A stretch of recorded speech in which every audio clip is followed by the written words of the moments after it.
En République démocratique du Congo, loin du tumulte de la ville de Kinshasa, il existe une petite porte vers les étoiles. Je vous emmène au niveau du centre de lancement de fusées de Mekaunguma. C'est mon petit centre de lancement de fusées. Jean-Patrice Keka est un ingénieur congolais qui, depuis son enfance, a un rêve un peu fou.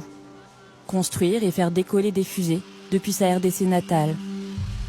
Un défi d'envergure dans un pays qui porte encore les stigmates de 2 décennies de guerre et dont 70% de la population vit sous le seuil de pauvreté. Pourtant, en 2005, l'ingénieur crée sa société Développement Tous Azimuts, achète un terrain et lance le programme spatial Troposphère. Oh là là!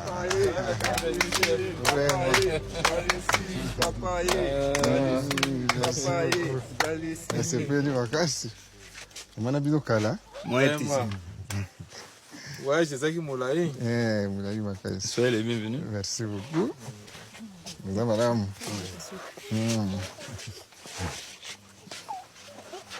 Madame Bonne. Merci papa.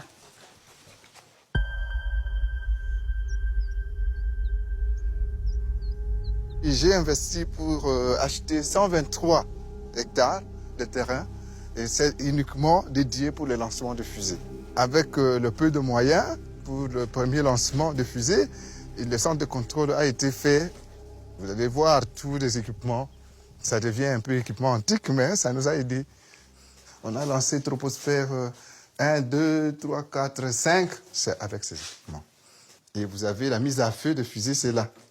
Quand vous appuyez ici, et à presque 100, non, c'était 200 mètres, la fusée est partie.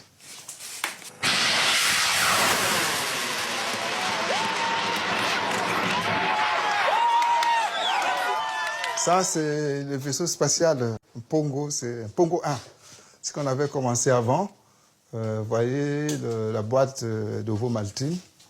Et puis nous avons des boîtes de lait en poudre. C'est ça le premier, le tout premier navette, vaisseau spatial congolais.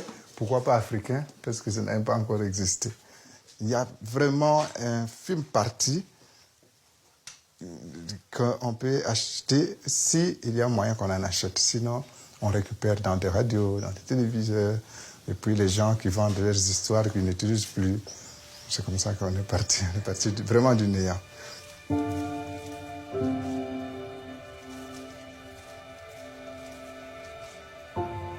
Voilà le premier pas de tir. C'est ici où il y avait Troposphère 1 et 2. Il y avait toute une rampe simple avec une tige qui soutenait la fusée avant le lancement. C'était d'abord des fusées d'essai, de test, voir si les mathématiques que nous avons, avec les idées que nous avons en tête, peuvent nous permettre de faire quelque chose qui doit marcher. L'ingénieur veut aujourd'hui plus grand. Sa nouvelle fusée Troposphère 6, composée de 3 étages, sera munie d'une petite navette spatiale qui, à 45 km, se détachera de l'engin avant de regagner le sol. Elle transportera également un satellite d'observation qui sera éjecté à 200 km afin de prendre des photos du Congo vues du ciel. C'est la plus grande fusée envoyée dans l'espace au niveau du continent.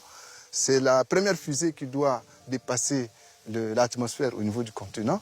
Et c'est une fusée porteuse avec presque plusieurs sortes de technologies que nous allons tester dans cette fusée qu'on n'a jamais testée en Afrique. Et c'est comme ça que nous avons beaucoup d'Africains, ils attendent la fusée, ils nous font impression. Si les Américains ont leurs astronautes, les Européens leurs spationautes, les Russes leurs cosmonautes, Keka, lui, aimerait être le premier galaxionaute à quitter la Terre. C'est encore petit, mais quand même, nous commençons. Et pourquoi est-ce qu'on ne peut pas forger un nom? Et c'est comme ça que j'ai forgé le nom des galaxionautes. Et moi, je dois absolument être galaxionaute avant que je meure.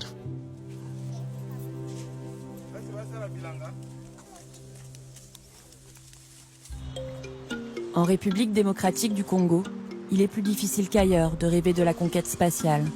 Dans ce pays où le salaire moyen est de 44 $ par mois, l'accès au savoir n'est pas un droit, mais un sacrifice. Avec un coût de 500 $ par an, les études supérieures sont le privilège de quelques-uns.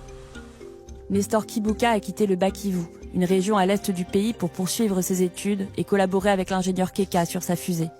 Ses parents ont durement économisé afin que son grand frère et lui puissent vivre dans la capitale. Il y a beaucoup de difficultés, comme étudier dans le calme, parce qu'ici à Kinshasa, il y a trop d'ambiance. Ça nous perturbe un peu. Le courant est là par hasard. Souvent, le courant vient ici, chez moi, vers 22h jusqu'à 6h seulement. Pour vivre dans cette petite pièce de 6 mètres carrés, Nestor et son frère doivent honorer un loyer de 200 $.